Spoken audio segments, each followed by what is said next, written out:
Now I am going to explain about gait. What is gait? Gait is your manner, pattern or style of walking. It is the forward propulsion of the body by the lower extremity. The lower extremity supports and carries the head, trunk and arm. The lower extremity refers to the parts of the body that includes hip, thigh, knee, leg, ankle and foot. Next is gait cycle. One full gait cycle starts when the heel of one foot strikes the ground and it ends when the same heel strikes again. There are two phases, stance phase and swing phase. In stance phase, the foot having contact with the ground and it is about 60% in the gait cycle. Swing phase, the foot does not having contact with the ground and it is about 40%. Traditional method and Ranko-Los-Angeles method which has occurs during stance phase and swing phase. The traditional method of stance phase are heel strike, foot flat, mid stance, heel off and toe off. The RLA method of stance phase are initial contact, lowering response, mid stance, terminal stance and pre-swing. Next we are going to see about swing phase. The traditional method of swing phase are acceleration, mid stance and deceleration.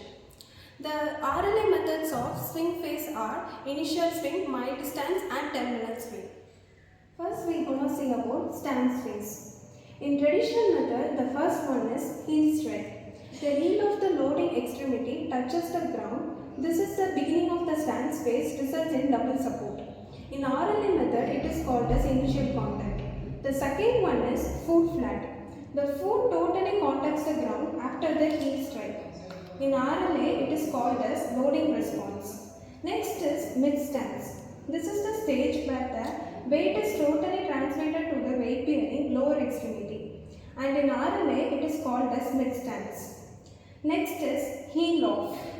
This is the stage at which the heel of the stance phase, lower extremity clears the ground after total weight bearing. In RLA, it is called as terminal stance. Next is toe off. The stage at which the toe of the reference lower extremity clears the ground, and in RLA it is called as pre-swing. Next we are going to see about swing phase.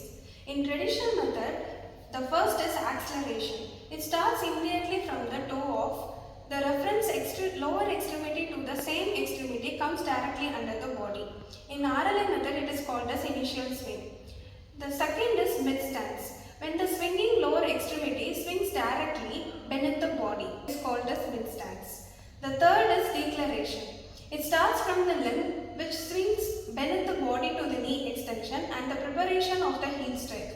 In RLA method, it is called as terminal swing. Step length. This is the distance between the heel strike of one lower extremity to the heel strike of another extremity.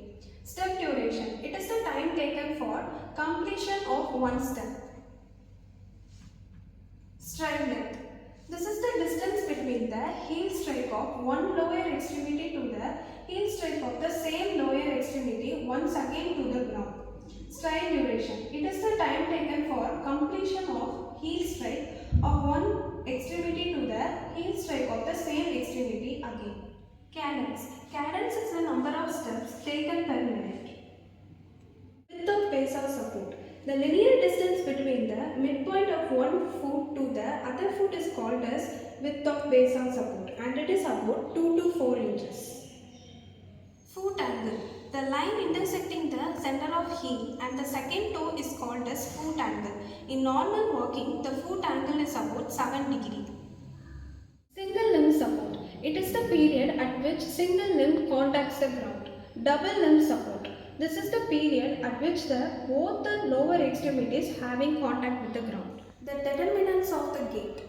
The components are lateral pelvic tilt, knee flexion, knee ankle and foot interaction, pelvic forward and backward rotation, physiological valgus of knee.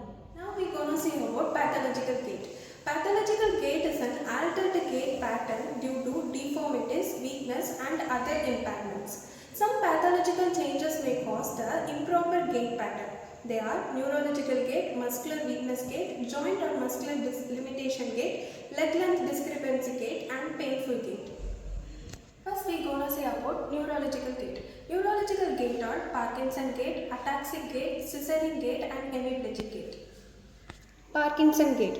The patient adopts the flexed posture of neck, trunk, hip and knee. Shoulder adduction, elbow and wrist flexion in upper limb. Because of the flexed posture, the COG falls anteriorly. The patient will have short steps, heel strike and toe off absent and loss of arm swinging. The heel strike is absent, so toe strikes the ground, so it is called as toe heel gait. This gait is seen in Parkinson disease, Wilson disease and cerebral atherosclerosis. Parkinson gait is also known as shuffling gait, Festinian gait or festinating gait. Hemiplegic gait. The patient rotates the hips sideways during swing phase due to hip flexor tightness. And the patient experiences shoulder adduction, internal rotation, elbow flexion, pronation, wrist flexion and interphalangeal joint flexion, affected side of upper limb. The patient places the toe first before the heel strike. Absence of heel strike due to plantar flexor contracture. The hemiplegic gait is also called as circumflexion gait. Ataxic gait. The patient sway here and there without stability and balance. It is caused due to cerebellar lesion. There will be lacking of coordinated movements. Ataxic gait is also known as cerebellar gait, drunker gait or reeling gait. Scissoring gait. It is seen in the cerebral palsy, exaggerated form of paraplegia. The legs are crossing each other due to adductor tightness. The knee is flexed in spastic diplegia called as couch gait. It is also called as crossed leg gait. Next we are going to see about muscular weakness gait. Muscular weakness gait are gluteus maximus gait, Trendelenburg gait, duck walking gait, high stepping gait and hand to knee gait. Gluteus maximus gait. It is caused due to gluteus maximus is paralyzed. While the body propels forward during mid-stance phase, and if gluteus maximus is paralyzed, the trunk is lurched posteriorly and shifting the COG to standstill. So while walking forward, the backward movement of the trunk occurs and it is called as rocking horse gait. Trendelenburg's gait. One side gluteus medius paralysis results in Trendelenburg gait. Weakness or paralysis of right side of gluteus medius results in pelvic drop over the left side while going for swing phase. Duck walking gait. When both the gluteus medius and abductor hip paralyzed results in duck walking gait. The patient walks laterally towards the stance phase. To prevent over the dropping of pelvis, the patient makes adjustment. Both side lurching of the trunk happens while walking is called as duck walking or waddling gait. Hand to knee gait. Due to paralysis of quadriceps muscles. During the mid-stance, the knee should be locked. This locking is not possible if the quadriceps is paralyzed, so that the patient himself is locking the knee by placing his hand above the knee joint. High stepping gait. It is also known as foot drop gait. If the dorsiflexors are paralyzed, the plantar flexor overreacts. Due to foot drop, the toes goes and contact the ground first. To avoid this, the patient flexes his hip and raises the foot and slap on the floor forcibly. Some exception case, the patient started walking with dragging the toes on the floor without flexing hip and raising the foot, called as toe dragging gait. Next we are going to see about joint or muscular limitation gait. They are calcaneal gait and toe tip gait. Calcaneal gait. It is due to contracture of dorsiflexor or paralysis of plantar flexor. So while walking, there is absence of foot flat which stands toe off stages. Instead of that, the patient walks with a heel or calcaneum. Hence it is called as calcaneal gait. Toe tip gait. It is due to contracture of plantar flexor or due to paralysis of dorsiflexors, so that the patient walks on the toe tip and ball of metatarsals.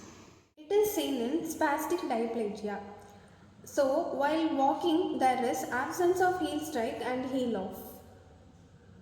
Next we are going to see about leg length discrepancy gait. First we are going to see about measurement of leg length. It is by two methods, true shortening and apparent shortening. True shortening is from anterior superior iliac spine to medial or lateral malleolus. Apparent shortening is by umbilicus or siphisternum to medial malleolus. Leg length discrepancy gait.